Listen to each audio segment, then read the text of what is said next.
Salut à toutes et à tous, c'est Mangamateur, j'espère que vous allez bien. Aujourd'hui, on se retrouve pour une nouvelle vidéo. Une vidéo où on va du coup comparer les différents formats manga et donner mon avis dessus. Donc tout d'abord le manga classique, sans grosse édition, le manga qu'on retrouve pour tous les tomes généralement.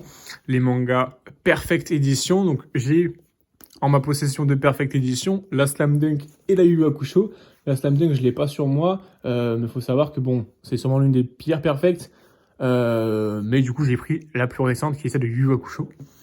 Et ensuite, la Deluxe, vous l'avez vu avec la dernière vidéo, de Banana Fish. Banana Fish que j'ai, donc c'est un peu ces gros formats, ces bons pavés qu'on retrouve.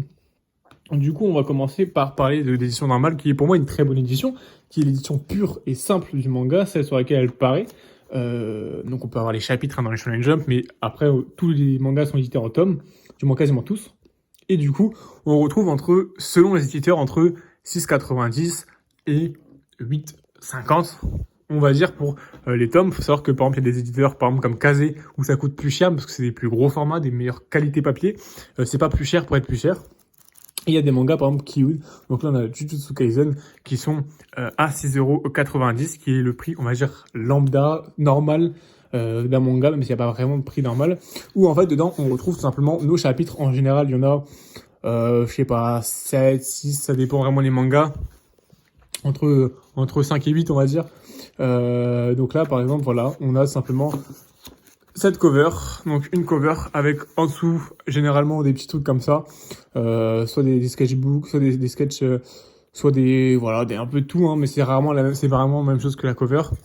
Et derrière, voilà, bon là c'est noir et blanc. Mais voilà, donc cette jaquette du coup qu'on a là, avec du coup dedans, vous connaissez des sons, le manga, hein, c'est le classique. Ensuite on a la Perfect Edition, qui là est un peu plus différente. Alors on a, hop, faut que j'enlève ça d'ailleurs. Aussi une jaquette pour la plupart des Perfect Edition, même quasiment tous. On a une Perfect. Donc Kana, faut savoir que Kana fait beaucoup de Perfect Edition. Il va aussi en faire une d'ailleurs avec Naruto Hokage, qui sera une Perfect Edition. Alors, faut savoir que dans la Perfect, on a des fresques. Les fresques, c'est quoi? C'est une spécificité qu'il n'y a pas dans les mangas de base. Donc, c'est simplement un dessin, une image qu'il va avoir en collant tous les tomes de la série au fur et à mesure. On a également des covers qui sont un peu plus qualitatifs que les covers basiques. Donc là, par exemple, on a une cover basique, même si par exemple Spy Family est plus ou moins entre les deux. Donc là, on a une cover classique où il n'y a pas d'effet de brillance, il n'y a rien. Là, on voit par exemple Jujutsu Kaisen, il y a un effet de brillance. La cover est un peu plus travaillée, un peu plus stylisée, on va dire. On a ça pour le prix de, je l'ai là, 8,75 €. Donc, et à l'intérieur, on a l'équivalent d'un tome et demi. Ça veut dire qu'on a, comme on peut voir dans l'épaisseur, un peu plus d'un tome. On n'a pas deux tomes, on a un tome et demi en général. Donc, on a également cette cover. On a une spécificité. Alors, là, c'est la même chose, mais bon. Ça varie, on va dire. On a une spécificité qu'on a souvent une ou deux pages couleur. Très peu de pages couleur, mais une ou deux pages couleur dans les Perfect Edition. Avec, évidemment, la qualité dans ce papier-là. Et ensuite, eh ben, on a nos chapitres. Et comme vous le voyez là, on a par exemple 13 chapitres, 13 épisodes. Donc, comme j'ai dit, à peu près un tome et demi, 2 tomes. Et ensuite, on a notre manga. Certaines fois, on a des planches couleurs en plein milieu du manga. Certaines fois, on n'en a pas. Ça, après, ça varie selon l'éditeur et autres. Il faut savoir que c'est un petit peu plus cher, mais au final, c'est un petit peu plus gros. Donc, on va dire c'est une transition entre le tome normal, la Star Edition et surtout la Deluxe. La Deluxe, faut savoir que, ça c'est la même taille, hein, je précise. La Deluxe, c'est des gros formats où on a également une jaquette, parce qu'il faut savoir que dans tous les mangas, vous retrouverez une jaquette. Bon là, hop, la version que je disais, on a une jaquette. En dessous, on a un tome, moi c'est un poisson en bas de l'affiche, vous vous doutez bien. Et du coup, à l'intérieur, on trouve quoi? Donc, une page couleur. En général, il y a un peu plus de pages couleur ou un peu plus de bonus dans les tomes de luxe, on a un peu plus de bonus. Et là, on a des gros tomes qui regroupent, comme vous pouvez le voir en termes d'épaisseur, entre au moins 2 tomes et demi, 3 tomes. En général, pour les éditions de luxe, on a un format qui est plus grand. Je vous le montre là.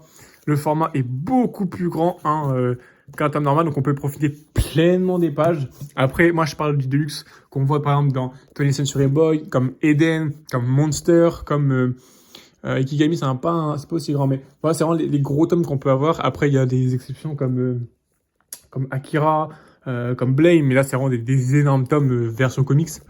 Donc voilà, et ensuite on retrouve du coup notre manga. Généralement on a un peu plus de pages couleurs, mais c'est vraiment une transition, et souvent on a des petits bonus, soit des marque-pages, soit des voilà, des petits trucs comme ça qui sont je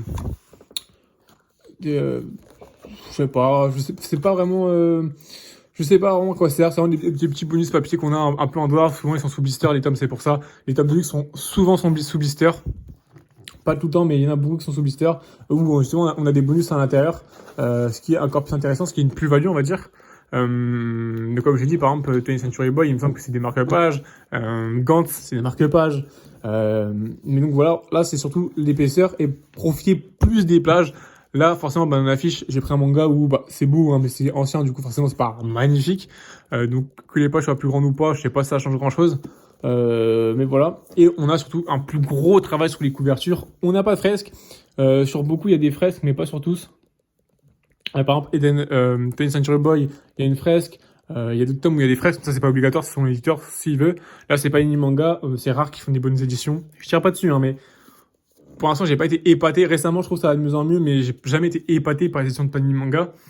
Donc, mais on a souvent des typos, des covers beaucoup plus travaillés, on sent la matière. Là, c'est de la bonne matière. Mais là, on est vraiment sur la bonne matière avec justement ces jeux de relief, comme on peut le voir ici avec Banana Fish. Hop, là, ça va être mieux. Chef-d'œuvre, le chef-d'œuvre d'Akimi. Hop, c'est qui? Yoshida. Et du coup, voilà. On a ces effets de brillance, comme on le voit là, ou même derrière. Et c'est là où vraiment ça se démarque. Moi, pour mon prix, faut savoir que ça coûte beaucoup plus cher. Du coup, forcément, ça coûte à peu près 16 € et 17 €. C'est l'équivalent de 2 tomes, en fait. Ça, en général, ça coûte 2 tomes, ça coûte 2 fois une perfecte en général, ou une fois et demie, on va dire, mais c'est souvent plus cher parce que forcément, plus gros format, plus de pages. Donc, c'est des prix qui sont justifiés, hein, c'est pas des prix au hasard où tu regrettes, quoi.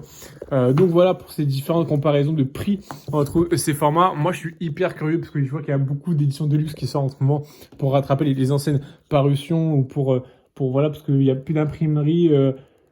Voilà, les anciens tomes sont pas imprimés. Pour les récents tomes, ça va, mais pour les anciens tomes qui sont pas imprimés, ça sort des éditions de luxe. J'en ai une qui avait Rakai Blues, qui va être éditée en, je sais pas si c'est en Star Edition ou en Deluxe. Après, il faut savoir que les Deluxe et les Star, c'est aussi beaucoup par rapport aux éditeurs. Star Edition, c'est surtout canon, en fait. Mais moi, quand je parle de Star Edition, je parle de ces formats 1 tome et demi, qui sont assez... comme par exemple, vous pouvez voir avec Fullmetal Alchemist, qui sont des tomes un peu plus grands, mais c'est du Star Edition parce que en fait c'est le même délire où t'as un tome et demi dedans en fait. T'as un peu plus de contenu mais pas autant que les Deluxe. Dites-moi vous ce que vous pensez de ces rééditions avec des stars, si vous préférez simplement le manga basique, très simple, qu'on lit rapidement, qui est tout petit, vraiment format de poche, le Yu Hakusho qui commence à être un petit peu plus grand, avec un petit peu plus soigné, que t'as vraiment pas envie d'abîmer parce que ça commence à être une belle édition avec une belle fresque. Des fresques, d'ailleurs je sais qu'il y a beaucoup de polémiques sur ça, quand on voit celle de Slam Dunk qui est vraiment pas belle. Même si j'adore, c'est mon manga de sport préféré, hein, mais Slam Dunk, la tranche, c'est dégueulasse, honnêtement. Désolé du terme. Elle a l'air d'être un petit peu mieux, honnêtement, mais bon, il y a toujours le délire de fresque où il faut tout mettre à côté. Et on n'a pas tous la place de mettre tout à côté, surtout quand c'est des grandes séries.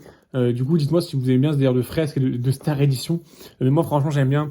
Et les Deluxe qui sont là, un peu plus à lire chez soi, parce que c'est des plus gros formats. Je ne vais pas te trimballer ça partout, c'est pas un format de poche, honnêtement. Puis c'est comme des gros pavés que tu lis pas en une fois. Ça, tu peux les lire en une fois. Même ça commence à être beaucoup, hein. Mais bon, tu peux les lire une fois. Le Deluxe, tu lis pas une fois, ça fait 3 tomes, c'est beaucoup trop conséquent. Donc vous, n'hésitez pas à me dire ce que vous pensez de ces différents formats d'édition. Moi, ça m'intéresse énormément de savoir vos avis sur ça. Moi, honnêtement, pour moi, honnêtement, chacun a son charme.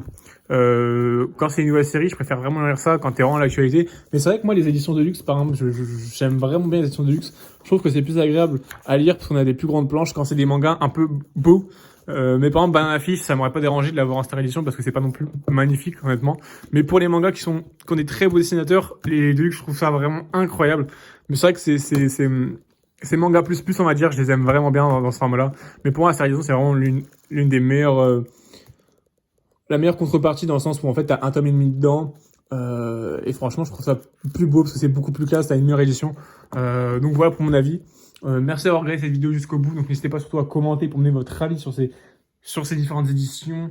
Likez si vous avez aimé la vidéo. Abonnez-vous. Pareil si vous aimez bien mon contenu. Et sur ce, je vous souhaite une bonne journée, une bonne soirée, mais surtout de très bonnes lectures.